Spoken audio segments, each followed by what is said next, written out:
No puede haber una sociedad floreciente y feliz cuando la mayoría de sus miembros son pobres y desdichados.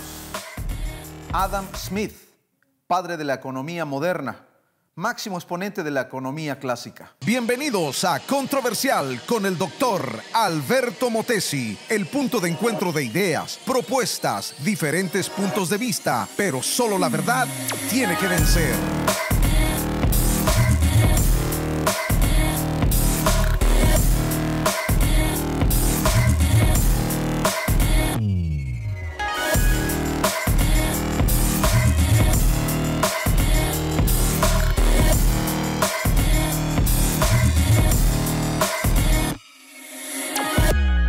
Programa para gente que piensa. ¡Comenzamos! De acuerdo al informe de febrero del 2022 de Freedom House, solo 21 países, ninguno de América Latina, avanzaron un poquito en su calidad democrática. La gran mayoría sufrió un retroceso. El director de Freedom House expresó que los países con mejor calidad de libertad y democracia en general, lo que produce verdadera prosperidad son Suecia, Noruega y Finlandia. Los tres con tradición protestante. Hoy con nosotros el doctor Alberto Motesi, autor de 17 libros. La prensa lo llama el pastor de los presidentes. Recibió el micrófono de oro de la NRB en Washington, D.C. por su excelencia en las comunicaciones. José Luis Sáenz, comunicador creativo, movilizador urbano, anfitrión de diversos programas de radio y televisión. Bienvenidos, hoy vamos a hablar de economía aquí en Controversial. ¿Qué tal, don Alberto? ¿Cómo está? Bien, entusiasmadísimo. Nuestro invitado, un invitado de lujo, en el programa anterior nos dejó con muchísimas preguntas y con gran entusiasmo. Así es, Manuel Ramos, experto en finanzas, está con nosotros vía Zoom. Un abrazo, Manuel Ramos, bienvenido nuevamente, ¿cómo estás? Gracias, José Luis y Alberto, por la oportunidad de conversar con ustedes y pues de hablar un poco sobre lo que es la economía de futuro, ¿no? No el futuro de la economía, ojo, hablo de la economía de futuro, que es el tema que ustedes me han pedido abordar y que hay muchísima tela que cortar, ya que tras la crisis económica mundial, pues se está dando nuevos modelos de negocios y nuevas oportunidades. Muchísimas gracias por esta oportunidad. Qué bueno. Bueno, ¿y cuál es la diferencia entre una y otra que dices, el futuro de la economía versus lo que vamos a platicar? Claro, bueno, es que la economía de futuro es la que estamos viviendo. Es decir, las nuevas tecnológicas, los negocios transnacionales o globales, la economía inclusive colaborativa, están marcando tendencias en los mercados, José Luis, y esta economía pues es uno de los aspectos que más evoluciona y está revolucionando al mundo. Se ha adoptado el término de economía de futuro a la actividad generada por las nuevas economías como son la economía circular, la economía verde, las economías colaborativas, así como nuevas fórmulas de financiamiento y en las que surge también el entorno a la revolución digital y las nuevas tecnologías como lo es la ciberseguridad, la robótica, la Internet de las cosas, la inteligencia artificial, las realidades virtuales y aumentadas, que eso es un tremendo aspecto que hay que analizar hacia el futuro, el blockchain, o sea, las cadenas de bloque, el big data, que es el tratamiento masivo de datos. Bueno, yo creo que de todas las nuevas tecnologías que se han desatado a partir de COVID-19 a la fecha, tienen como objetivo precisamente darnos a conocer que ya estamos viviendo la economía de futuro y no el futuro de la economía. Bien. Esto es demasiado, don Alberto, demasiadas cosas juntas que están ocurriendo, lo que nos están llevando a una verdadera revolución, ¿eh? Bueno, el mundo se mueve muy rápidamente. El conocimiento que tardaba hasta 5 siglos en reproducirse, hoy le toma el mismo propósito solo unos pocos años. Antes hablar de economía era algo de académicos para sentarse y hablar con grandes palabras, enormes declaraciones. Hoy es tema de todos los días. Lo que a mí me preocupa y tiene que ver con América Latina de forma particular, qué tipo de economía nos conviene, dónde podemos ver rasgos del reino de Dios tras lo cual caminar. Entonces, sí sabemos que cada área del mundo tiene su particularidad y América Latina tiene una común a la mayoría que se llama pobreza. Pobreza. Estamos detrás de otras regiones del mundo. ¿Qué tipo de economía es la que lleva prosperidad a una nación?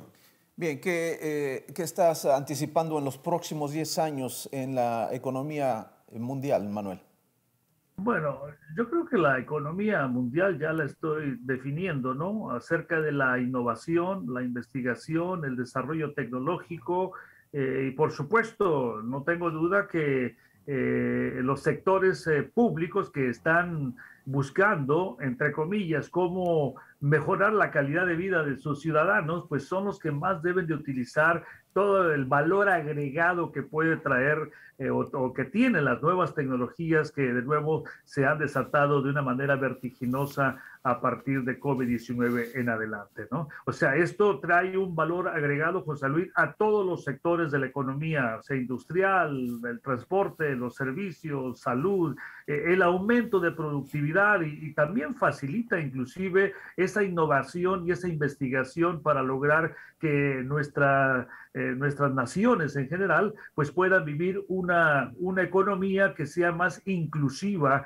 una economía que permita a todos los niveles de los sectores sociales ser parte del sistema capitalista y que además haya acceso al crédito como también al acceso al invertir en los mercados financieros. Por eso dije que la economía de futuro va a generar un nuevo mapa económico mundial. Hay una transformación y en esa transformación de la economía de futuro que tiene que ver con la cuarta revolución industrial, o sea, la tecnológica, si se cumplen las previsiones de la Agenda 2030, escuchen esto, el ranking de los 10 países del mundo con mayor economía van a ser, en primer lugar, China, la India, Estados Unidos, Indonesia, Turquía, Egipto, Brasil, Japón y Alemania, y antes de que esto se diera, pues también se preveía que Rusia fuera parte de estas economías que estuvieran sacando el mayor provecho a la economía de futuro, José Luis. Muy interesante, don Alberto. Háblanos de estas nuevas monedas virtuales. Algunos ya las tienen, otros han escuchado y otros ni idea de qué es esto. ¿De qué se trata estas monedas virtuales?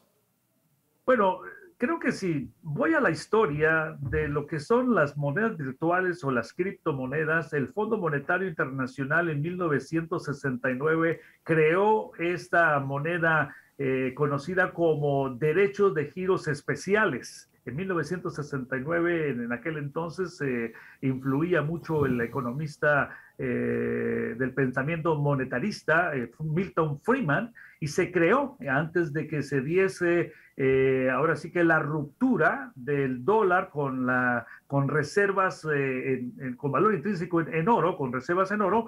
Por lo tanto, ya habían creado desde entonces, o se había creado esta moneda de derechos de giros especiales, la cual es una moneda digital que actualmente está respaldada por 5 monedas: el euro, el yen japonés, la libra esterlina, el dólar estadounidense, bueno, y se agregó ahora el renminbi o el yuan chino, ¿no? Entonces, no es algo nuevo hablar de criptomonedas realmente. Tenemos grandes compañías como el caso de PayPal, donde empresas que comenzaron a hacer todas las transacciones a nivel digital. Cuando hablo de la cuarta revolución y el advenimiento del COVID-19 a la fecha y con la Agenda 2030, pues esto iba a acelerar el proceso o los pasos para que los estados, los gobiernos, con el mandato ahora sí que del Banco Central, de bancos centrales, que es el que se encarga de controlar todas las operaciones de intercambio de monedas o de billetes a nivel virtual, a nivel mundial,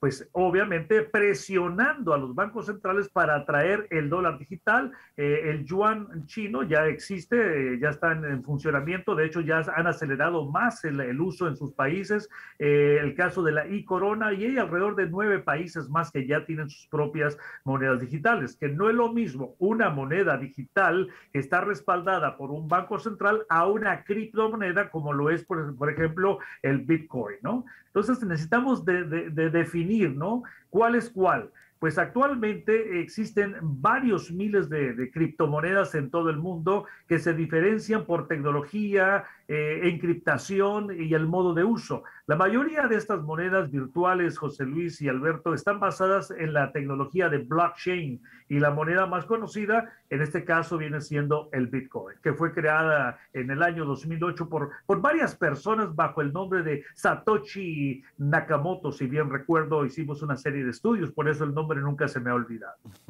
Interesante, don Alberto, esto para el hombre de fe, la mujer de fe, ¿qué significa este cambio económico, don Alberto? No, yo de criptomonedas no entiendo, es como hablar chino, acuérdense que soy del otro milenio, es algo demasiado nuevo para mí, pero todo lo económico tiene que ver con la fe. Fe y economía, fe tiene que ver con cada aspecto de la vida y con lo económico, que es algo tan fundamental. Creo que el plan de Dios es el desarrollo de cada ser humano sin límites. No me gustan los límites que estados totalitarios le ponen a los seres humanos. La Biblia está en contra de eso. La Biblia no respalda el asistencialismo, por ejemplo. La Biblia respalda la cultura del trabajo como algo que dignifica al ser humano. Sí que lo económico tiene un papel preponderante. Claro, Jesús fue muy claro que atesoremos para la eternidad, para el reino de los cielos. Pero no hay una pugna entre lo espiritual y lo material. Si entendemos el papel del dinero, que es un arma más, y no ponemos nuestro corazón en él, lo económico, lo monetario juega un papel extraordinario porque usando la economía podemos adelantar el reino de Dios. Bien, Manuel, ¿cómo anticipas entonces este cambio de monedas? ¿Debemos prepararnos de qué forma? ¿Es fácil entender este mundo de las monedas virtuales o debemos seguir acumulando estos billetes físicos? ¿Cómo hacemos? Bueno, en primera instancia, el billete no tiene valor intrínseco, ¿no? Es una moneda fiduciaria que no tiene ningún tipo de respaldo. Y la pregunta que nos hacemos, ¿qué diferencia hace entre la criptomoneda, hablemos del Bitcoin, contra el dólar estadounidense? Pues prácticamente diríamos que uno está limitado en su producción, no más de 21 millones de Bitcoins son los que se han generado, mientras que en dólares pues se han generado una tonelada, o sea, no hay un respaldo en la emisión monetaria, simplemente el Banco Central de los Estados Unidos tiene un balance de 9 trillones de dólares de capital que se ha emitido para poder sufragar tantos desbalances y desequilibrios que han tenido los diferentes gobiernos, me refiero demócratas o republicanos en Estados Unidos, desde que se firmó el acuerdo, desde que se disolvió más bien el acuerdo de Bretton Woods que se había firmado allá entre guerras en 1944. Por lo tanto, creo que si nos ponemos a pensar cuál diferencia existe, la mayor incertidumbre para las monedas virtuales que no están reguladas, más allá de lo que haya sido uno de los motivos de su creación, están fuera del sistema y por lo tanto no tienen ese respaldo de un banco central. Pero también, repito, si vemos al dólar que se emite de manera discriminada y que ahora pues se busca un dólar digital para poder controlarnos más, aún dentro del sistema capitalista, lo que están buscando los estados es la oportunidad de tener mayor control de los capitales que afuera están sin pagar impuestos.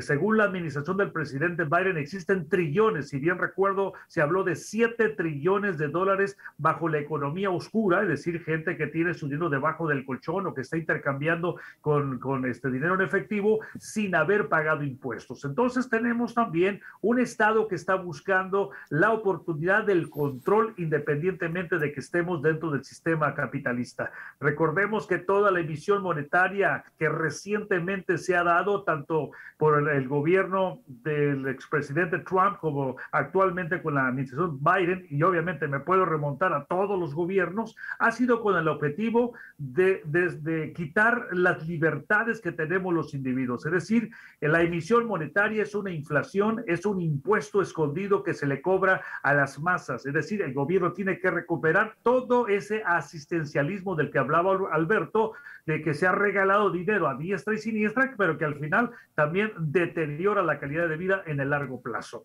Hipotecar al mundo, pues obviamente es para mí antidemocrático, porque hay personas que ni siquiera han decidido que deben de vivir en un mundo tan endeudado como el que tenemos actualmente. Tengo una pregunta para nuestro invitado.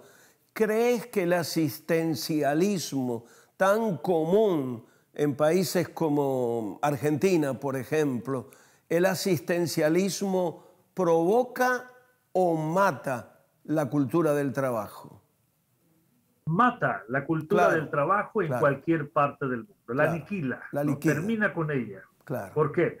Porque estamos hablando, Alberto, de convertirnos ahora sí que en rehenes, en esclavos de aquellos que te están dando. Recordemos que la deuda que se emite a través de la emisión monetaria, la emisión de los bonos y demás, pues al final alguien es responsable de esos bonos, alguien es el dueño. Bueno, aquí me tendría yo que meter a otros niveles de quiénes son realmente los dueños de los bancos centrales y nos vamos a dar cuenta de que los gobiernos no tienen nada que ver, sino que son los mismos bancos comerciales. Y quiénes son dueños de los bancos comerciales, pues fondos de inversión. Y quiénes son los dueños de inversión, llegamos a judíos, que por encima de todo esto son prácticamente los dueños de todo el sistema.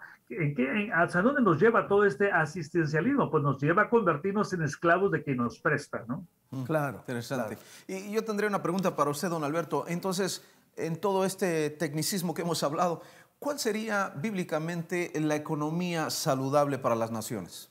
Yo creo que a nivel macro necesitamos gobiernos que promuevan la cultura del trabajo. Interesantemente, el trabajo no nace como producto del pecado, sino que Dios coloca al ser humano en el huerto para cosechar el huerto. Luego del pecado viene el ganar nuestro sustento con el sudor de la frente. Así que yo creo que el plan de Dios incluye trabajo digno, emprendimiento noble de cada ser humano. Por eso me encanta un país con un gobierno pequeño, con un gobierno que no meta la nariz en cada detalle de la vida del ser humano, que promueva el emprendimiento de cada ser humano, de cada ciudadano, que aliente el crear ideas, el fomentar nuevas empresas. Y sí tengo que agregar algo. El sistema capitalista es el sistema, desde mi punto de vista, que ha traído el desarrollo de grandes naciones. El problema, y yo lo entiendo, no se adelante, señora, a enojarse conmigo, no. Yo entiendo que hay una mala distribución, yo entiendo que el dinero no le está llegando al trabajador, yo entiendo que todos queremos un mejor nivel de vida, acceso a salud médica para todos, a educación para todos, derechos humanos para todos. Entonces, no es borrar al capitalismo, sino cambiarlo en un capitalismo social, progresivo, compasivo, con una distribución mejor de los fondos. Yo creo que lo que nos propone, tengo que ser claro, desde mi punto de vista, lo que propone la extrema izquierda no tiene en la historia un récord de éxito. No lo tiene. En cambio, lo que ha provocado el capitalismo, mal o bien, en muchísimas naciones, es un desarrollo económico extraordinario. no debemos tirar por la borda todo, sino cambiar lo que está mal y promocionar la empresa privada, fomentar el emprendimiento de cada ser humano, que haya muchas cosas nuevas cada año en cada país. Bueno, finalmente, Manuel, ¿dónde se comienza a influenciar a las naciones para tener estas características que dice don Alberto? ¿Lo puede una madre de hogar, los dueños de banco, los abogados, los políticos? ¿Quiénes son los responsables de llevar una economía hacia esa dirección? Bueno, creo que Alberto ha tocado algunos aspectos que son fundamentales, ¿no? Dentro del sistema capitalista. O sea, el crecimiento económico es una condición necesaria para que el país, los individuos que conformamos una nación o una región experimente ese desarrollo económico, pero no es el único factor que se debe tomar en consideración. El crecimiento debe estar acompañado, como ya lo hemos mencionado, de mejoras, de avances en el estilo y la calidad de vida de los habitantes, de una mayor educación. Deben de existir cambios en materia social, en materia política, económica, para que este crecimiento económico del que estamos hablando se vea traducido en todos los aspectos del desarrollo económico de un país. Y el acceso a esos servicios, José Luis y Alberto, o sea, ya lo mencionaste claramente, a un buen estado del sistema de salud, a la educación, es decir, que haya garantías de las necesidades básicas cubiertas que son clave a la hora de entender el desarrollo. Y este desarrollo económico, pues, debe buscar ese crecimiento de forma sostenible en el tiempo. Es decir, que no porque una administración empiece bien, que la otra termine con lo que el otro empezó, y de esa forma, pues, nunca vamos a llegar a que los habitantes puedan mejorar esa calidad de vida independientemente que estén en Estados Unidos, en México, Centroamérica o en la Argentina o en cualquier parte del mundo. Creo que el análisis de estos factores que hemos mencionado determinan definitivamente cómo es que los países llevan a cabo sus políticas sociales, sus políticas de redistribución, aunque no dejo de pensar, mi queridísimo Alberto, que el Creador nos dio la oportunidad, en primera instancia, de ser soberanos, de ser administradores, de ser buenos ministros de las riquezas creadas por Él para rendir buenas cuentas. Por tanto, quiero decirles que estoy en común acuerdo de que la escritura está en base a un sistema completamente libre para poder operar. La misma escritura nos enseña los principios de la libertad, y si aplicamos estas libertades en lo personal, en lo familiar, en lo económico, en lo social, en lo político, y respetamos de forma irrestricta los derechos y los propósitos de los demás sin faltar a los principios básicos que nos enseña la escritura,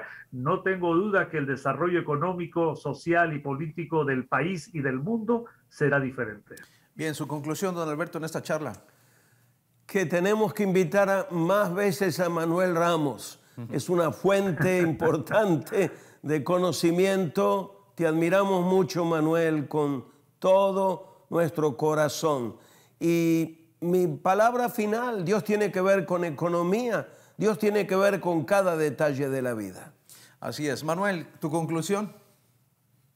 Bueno, creo que mi conclusión, en lo que hemos hablado con relación al libre comercio, libre intercambio, tiene como objetivo, sí, reducir las desigualdades económicas, las desigualdades sociales. Busquemos en esas libertades que todavía tenemos, no perderlas, y que de forma fundamental las apliquemos para nuestro diario vivir sin faltar al respeto y a los derechos que todo mundo tenemos. Así es que la clave fundamental es esa: no faltar al respeto de los demás, no hacer el daño a los demás, sino todo lo contrario, ser partícipes de una buena correlación económica, social, para que podamos subsistir por más tiempo. Manuel Ramos, experto financiero, gestor en inversiones. Gracias por estar con nosotros. Un abrazo. Regresa pronto. Saludos también. Gracias. Gracias, Manuel. Un privilegio tenerte. Vamos a una palabra final de don Alberto Motesi. Esto es controversial.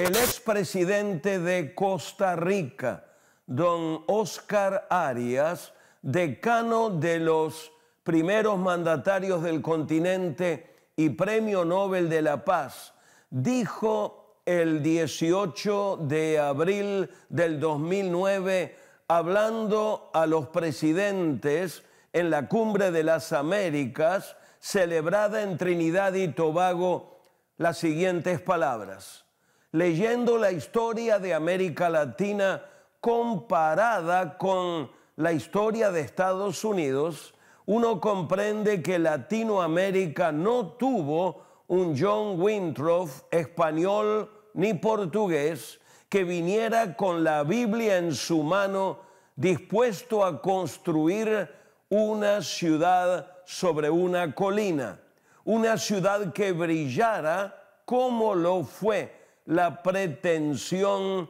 de los peregrinos que llegaron a Estados Unidos. La mayoría de los historiadores indican que muchos de los países prósperos se edificaron sobre los principios de la Reforma, los principios de la Biblia, los principios de la palabra de Dios.